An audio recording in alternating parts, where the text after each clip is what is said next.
Você sabe qual é o único bicho que sobrevive sem beber água por meses? Não é o camelo, é o sertanejo. Porque ele aprendeu que a seca não avisa. Ela só chega e leva. Levou a roça do meu pai. Levou o gado. Levou o crédito, a saúde, os anos. Fica até o final, porque o que ela não conseguiu levar vai te surpreender. Antes de continuar, de onde você está assistindo isso? Me conta nos comentários a sua cidade. Quero saber se tem alguém de lá que conhece essa história de perto. Se essa história tocou em algo dentro de você. Se inscreve no canal. Todo dia tem uma história nova. De quem sobreviveu para contar. Há certas memórias que não envelhecem. Ficam paradas no tempo como água numa caçamba de barro. Sem evaporar. Sem transbordar. Apenas ali, esperando que alguém venha beber. A minha memória mais antiga é uma imagem. Meu pai de pé no terreiro, olhando o horizonte com a mão espalmada sobre a testa. Como se saudar o sol fosse suficiente para convencê-lo a recuar. O céu estava branco. Não o branco de nuvens carregadas, cheias de promessas. Era o branco seco do osso, o branco de algo que já morreu e resolveu ficar. Eu tinha 6 anos. Meu nome é Luzinete, mas meu pai me chamava de Luzi, como se eu fosse a própria luz que ele tentava acreditar que voltaria um dia. Nós morávamos no sertão da Paraíba, numa casa de taipa cujas paredes minha avó jurava serem mais firmes do que qualquer coisa que o homem moderno inventasse. A casa resistia. A terra, não. A terra estava com fome, igual a nós. Meu pai, seu expedito, ou apenas dito, para quem tinha intimidade, e no sertão quase todo mundo tinha, era agricultor de subsistência. Plantava feijão, milho, e uma esperança teimosa que nenhuma seca conseguia arrancar completamente dele. Mesmo no ano em que tudo começou a morrer, ele acordava antes do sol. Tomava o café ralo que minha mãe preparava sem reclamar do quanto as folhas já tinham fervido, e ia até a roça. Ia ver o que não tinha o que ver. Ia confirmar o que os olhos já sabiam, mas que o coração recusava aceitar. Aquele ano, o Nordeste havia entrado em seu 5º ano seguido de seca. O açude que abastecia nossa comunidade tinha reduzido para uma poça lamacenta onde as reses ainda tentavam beber, empurrando-se, os ossos visíveis sob o couro. Minha mãe dizia que era castigo de Deus. Minha avó dizia que era falta de chuva mesmo, que Deus não tinha culpa de nada, que a culpa era do governo que não construía as cisternas prometidas. Meu pai não dizia nada. Meu pai olhava. A infância no sertão tem uma textura própria, impossível de traduzir para quem cresceu em cidades onde a torneira nunca seca. Para nós, a água era sagrada antes mesmo de aprendermos o catecismo. Eu sabia desde pequenininha que não podia deixar a torneira escorrer enquanto escovava os dentes, que o banho era de balde e não de chuveiro, que a água da chuva que caísse no telhado era recolhida em tambores e tratada como herança. A escassez não era tragédia, era simplesmente a gramática da nossa vida, a língua em que aprendemos a pensar e a sonhar. Mas aquele ano foi diferente. Aquele ano, até a gramática começou a se desfazer. O feijão que meu pai plantara em setembro, apostando numa frente fria que o radinho de pilha prometia, não germinou direito. Brotou fraco, amarelado, como criança nascida antes do tempo. O milho não passou de joelho. As galinhas pararam de botar.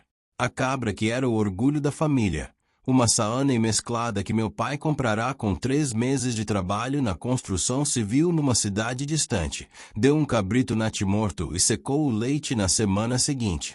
Cada perda era pequena demais para ser catástrofe sozinha. Mas as perdas pequenas têm esse talento cruel. Se acumulam em silêncio até que de repente você olha e não reconhece mais a vida que tinha. Minha mãe começou a vender os bordados que fazia à noite, sob a luz fraca do lampião, para uma senhora da cidade que revendia para turistas.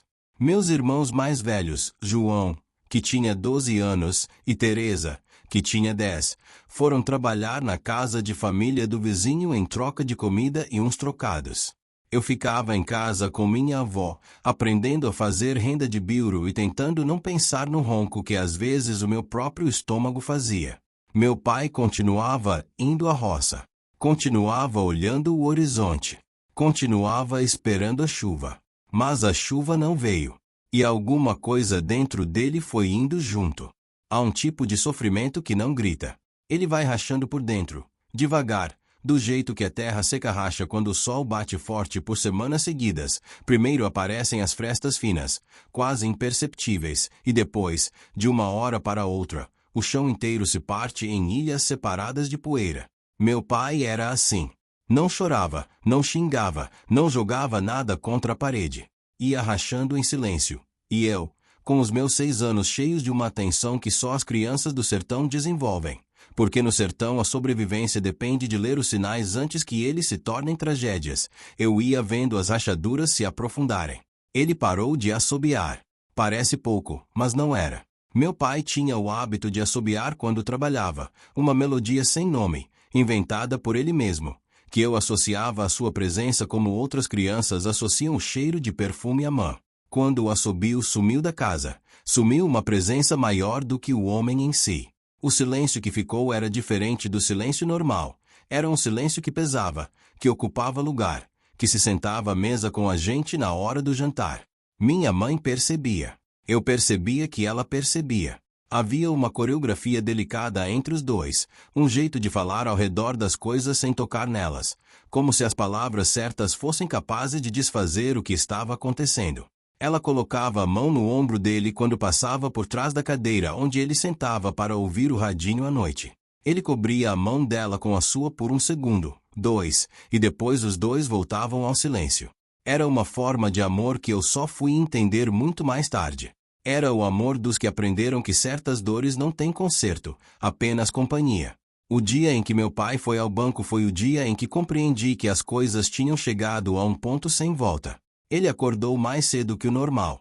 Colocou a camisa de botão que só usava em missas e em enterros, penteou o cabelo com água, e saiu sem tomar café. Minha mãe ficou parada no meio da cozinha com a chaleira na mão, olhando para a porta fechada com uma expressão que eu não tinha vocabulário para descrever então, mas que hoje reconheço como o rosto de quem vê um destino se cumprindo e não tem como intervir. Ele voltou na hora do almoço com um envelope pardo na mão e uma expressão que tentava ser neutra mas era, na verdade, devastada. Sentou-se. Minha mãe colocou o prato na frente dele. Ele não comeu. Abriu o envelope, olhou os papéis por um longo tempo. Meu pai não lia muito bem, e eu percebi que ele estava relendo a mesma linha várias vezes, e depois dobrou os papéis com um cuidado excessivo, como se a delicadeza no gesto pudesse compensar a violência do conteúdo. Não deram. Foi tudo que ele disse. O crédito rural que ele pedirá para refazer a plantação, comprar sementes resistentes à seca, consertar a bomba d'água que havia quebrado, negado. O banco queria garantias que um homem que havia perdido tudo numa seca não tinha como oferecer. Era a lógica perversa da pobreza. Você só pode pegar emprestado quando não precisa. Quando precisa de verdade, as portas se fecham. Naquela noite, depois que minha mãe nos colocou para dormir, eu ouvi os dois conversando na cozinha. Não as palavras, a parede de taipa amortecia os sons, mas o tom. O tom da voz do meu pai era de um homem que está abrindo mão de alguma coisa, que está largando um peso que carregou por tanto tempo que a ausência do peso dói mais do que o próprio peso. Não era o tom de alguém que vai desistir de viver. Era, entendo agora, o tom de alguém que vai desistir de onde está. Na manhã seguinte, ele anunciou que ia para São Paulo. A palavra São Paulo no sertão tinha o peso de um continente. Era para lá que iam os homens quando a terra não sustentava mais. Era de lá que vinham as remessas que mantinham famílias inteiras de pé, os reais mandados pelo Bradesco que a mãe ia sacar na agência da cidade vizinha e que duravam o mês inteiro se ela soubesse administrar. São Paulo era a última cartada. A aposta de quem não tem mais nada para apostar a não ser o próprio corpo, a força nos braços, a disposição de acordar às 4 da manhã para pegar ônibus lotado para uma obra no outro extremo de uma cidade incompreensível. Eu não entendi o tamanho do que estava acontecendo. Tinha 6 anos. Para mim, São Paulo era longe, mas longe ainda era um lugar. Meu pai ia trabalhar, ia mandar dinheiro, ia voltar. As crianças têm essa misericórdia, a incompreensão como proteção. Mas meu corpo entendeu antes da minha cabeça. Na noite em que ele arrumou a mala, uma sacola de lona com a roupa da semana, a carteira de identidade, o número de telefone de um primo que já estava lá faz tempo, eu fui até ele e segurei o dedo indicador da mão direita dele, que era como eu segurava desde que aprendi a andar. Ele abaixou, me olhou nos olhos por um tempo que parecia não querer acabar, e disse: Lucy, cuida da sua mãe enquanto eu vou e volto. Enquanto eu vou e volto. Como se fosse assim. Como se voltar fosse garantia. Meu pai partiu numa madrugada de outubro. A Kombi que fazia o translado para a rodoviária da cidade passava às 4:30 da manhã em frente ao bar do Zé Gordão, que ficava a 500 metros de casa. Acordamos todos para a despedida, minha mãe com o rosto lavado mas os olhos vermelhos que denunciavam que ela não havia dormido. João e Teresa ficaram sérios, sérios demais para a idade. Eu segurei o dedo indicador até o último segundo, até ele ter que me soltar gentilmente, com um aperto que tentava dizer tudo que não se colocava em palavras. A Kombi sumiu na escuridão e ficou a poeira. No sertão, quando um carro passa numa estrada de terra, a poeira fica suspensa por um tempo depois que o carro já foi, como uma memória que o ar se recusa a largar. Fiquei olhando para aquela poeira na luz fraca do poste de madeira até ela assentar. Minha mãe pôs a mão no meu ombro. Voltamos para dentro. A ausência do meu pai remodelou a casa. Não é metáfora, é a arquitetura. Os espaços que ele ocupava passaram a ter uma nova qualidade de vazio, diferente do vazio normal quando uma pessoa sai e vai voltar. Era o vazio de quem foi com a promessa de retorno, mas sem data, sem certeza, sem o cheiro de café e querosene que ele deixava acordando de manhã. A cadeira que era dele à mesa continuou lá, ninguém sentou nela por meses. O chapéu de couro que ele não levou ficou pendurado no prego da parede do quarto, e eu às vezes parava na porta só para olhar para ele, como se o chapéu fosse uma extensão ainda presente do homem ausente. As cartas chegavam uma vez por mês, às vezes de 2 em 2. Minha mãe as lia em voz alta depois do jantar, com uma entonação cuidadosa que tentava não deixar a emoção vazar para as palavras. Ele descrevia São Paulo com o espanto de quem chegou a outro planeta. Os prédios que não tinham fim, o metrô que corria embaixo da terra como uma cobra de ferro, o frio de julho que pegara ele de surpresa porque no sertão julho ainda queimava. Ele trabalhava numa construtora no ABC Paulista, pedreiro, acordava às 5, voltava às 8 da noite.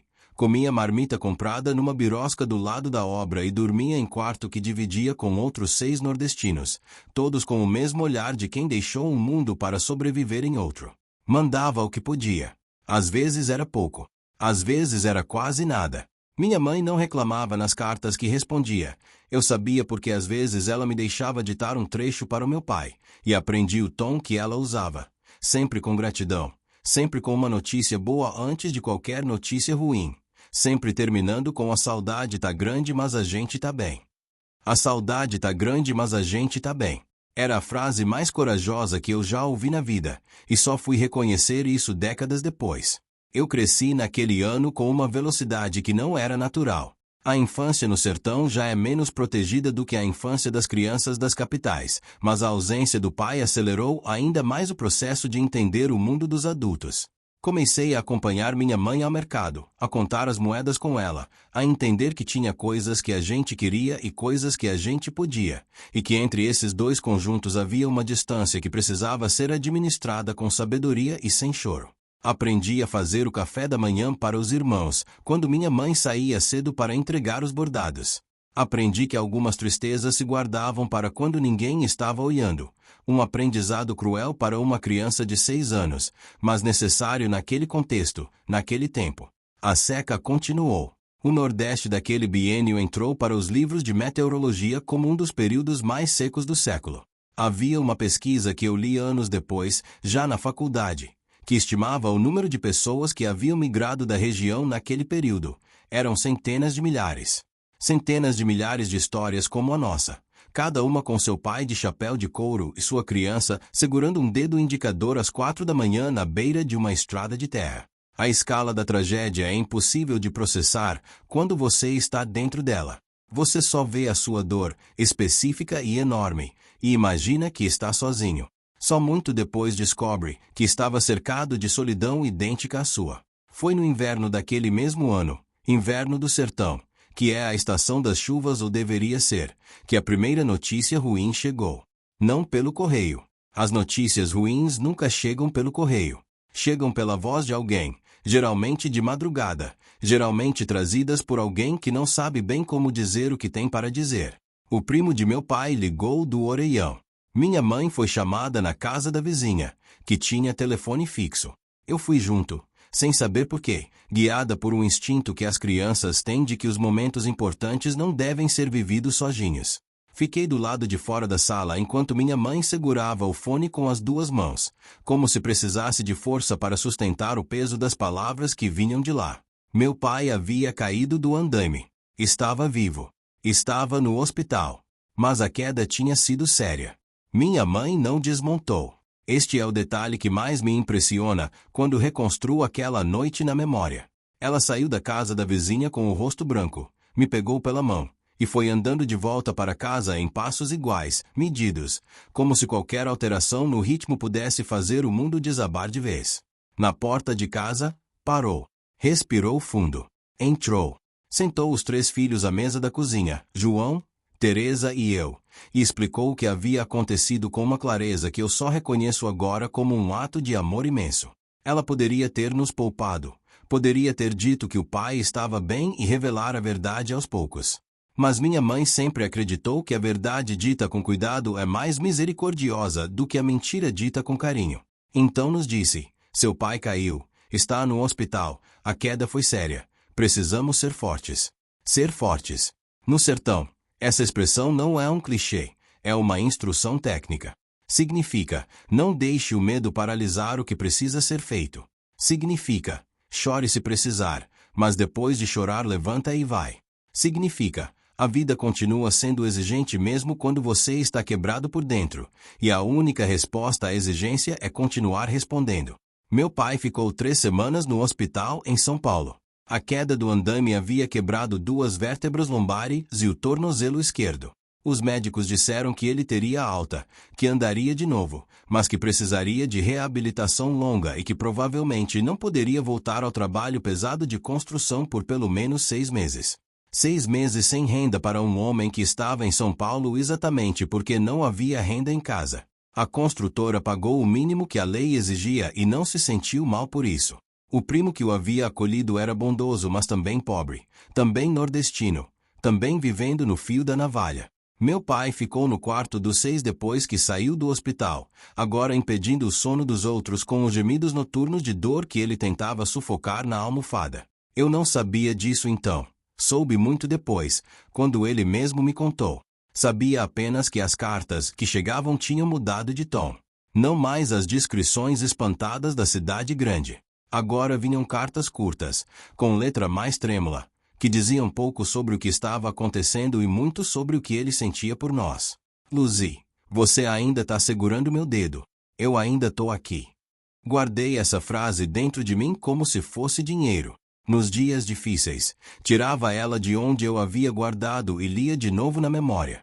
Minha mãe tomou as rédeas da família com uma competência que jamais havia precisado demonstrar antes porque jamais havia sido necessário. Ela negociou com o dono do armazém uma linha de crédito fiado que pagaria quando o marido voltasse. Ela foi à prefeitura pedir inclusão em programa emergencial para famílias em situação de vulnerabilidade. A seca havia criado tantas famílias assim que havia fila para fila. Ela convenceu o padre da cidade a emprestar o salão paroquial para uma feira de artesanato onde ela e outras mulheres venderam bordados, crochê, cerâmica, comida. A feira deu o suficiente para o mês. Ela organizou outra no mês seguinte. Eu a observava e ia aprendendo coisas que a escola não ensina. Aprendi que dignidade não é a ausência de necessidade, é a maneira como você se posiciona diante da necessidade. Aprendi que pedir ajuda não é fraqueza, mas que pedir ajuda com clareza sobre o que você precisa e o que você pode oferecer em troca é uma habilidade que poucos dominam. Aprendi que comunidade não é uma abstração. É o vizinho que traz um pote de feijão sem ser pedido. É a comadre que fica com as crianças para você ter as mãos livres. É o armazém que abre exceção porque sabe que sua palavra vale. Meu pai voltou em março. Voltou com uma bengala e um silêncio diferente do silêncio que havia levado. O silêncio que levou era o de um homem derrotado pela seca. O silêncio que trouxe era mais complexo. Era o silêncio de um homem que havia olhado para dentro do abismo e descoberto que tinha medo de coisas que antes não admitia ter medo. Era o silêncio de alguém que chegou perto de alguma coisa irreparável e voltou com o conhecimento desse quase.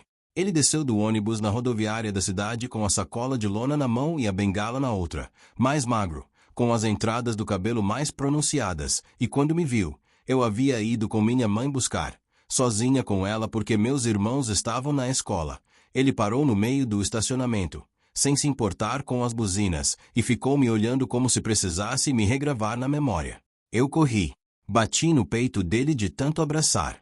Ele aguentou firme, mesmo com a bengala, mesmo com a dor nas vértebras que eu não sabia que ainda doíam. Você cresceu, ele disse. Era verdade. Em 5 meses, eu havia crescido mais do que em todos os 6 anos anteriores juntos.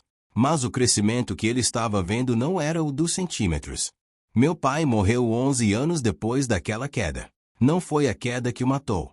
Foi o coração, que foi cedendo aos poucos como a terra seca cede às rachaduras. O médico disse infarto fulminante. Tinha 52 anos. Estava no terreiro, olhando o horizonte, como sempre.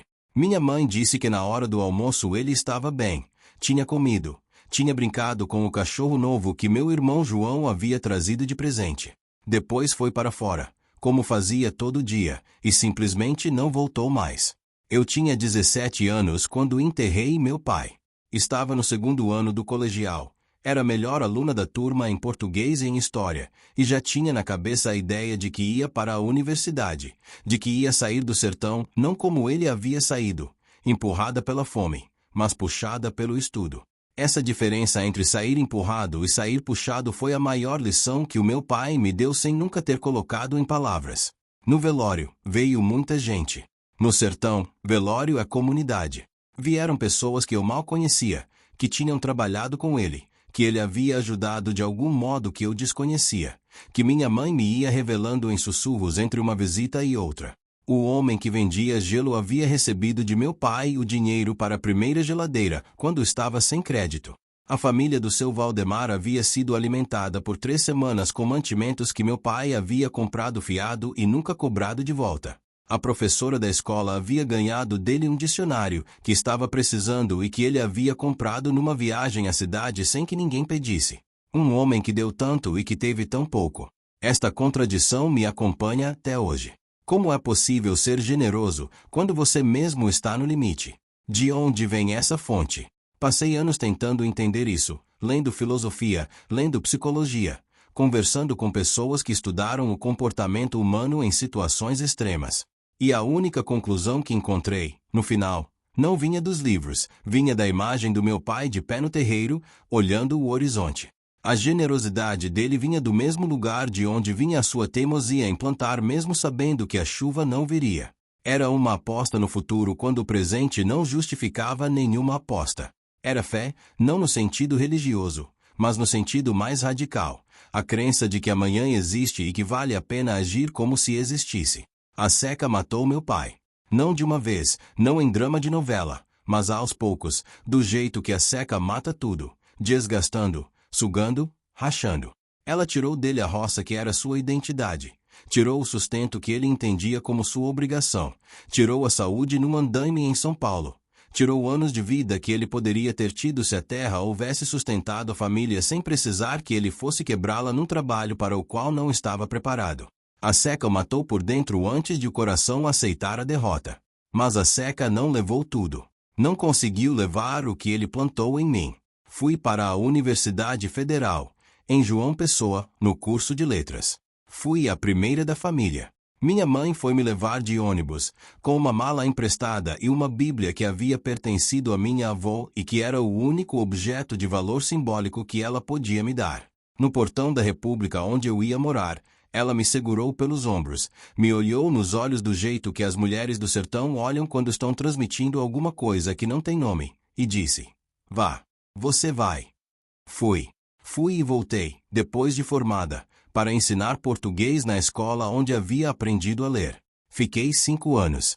Depois fui para Recife, para o mestrado, para o doutorado, para uma carreira de professora universitária que me levou a lugares que o menino do terreiro jamais poderia ter imaginado que existiam.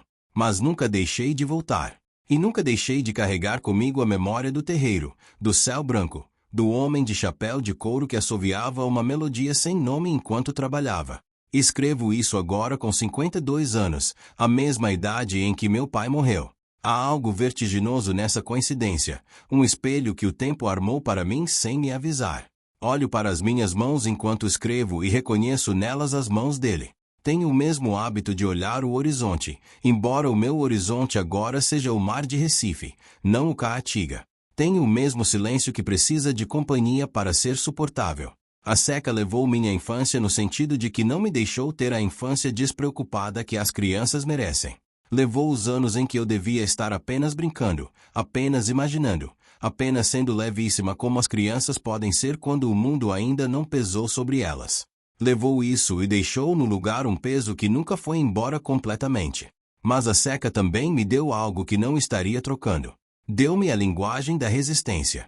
Deu-me a intimidade com a perda, que é a única maneira verdadeira de entender o que as palavras têm de fazer quando alguém as usa para sobreviver. Deu-me meu pai, não como herói sem defeito, mas como homem inteiro, contraditório, limitado e imenso ao mesmo tempo. Deu-me a mão da minha mãe na minha, firme, sempre firme. E deu-me este dedo indicador que ainda seguro, 52 anos depois, em cada coisa que escrevo. Pai, eu ainda tô aqui.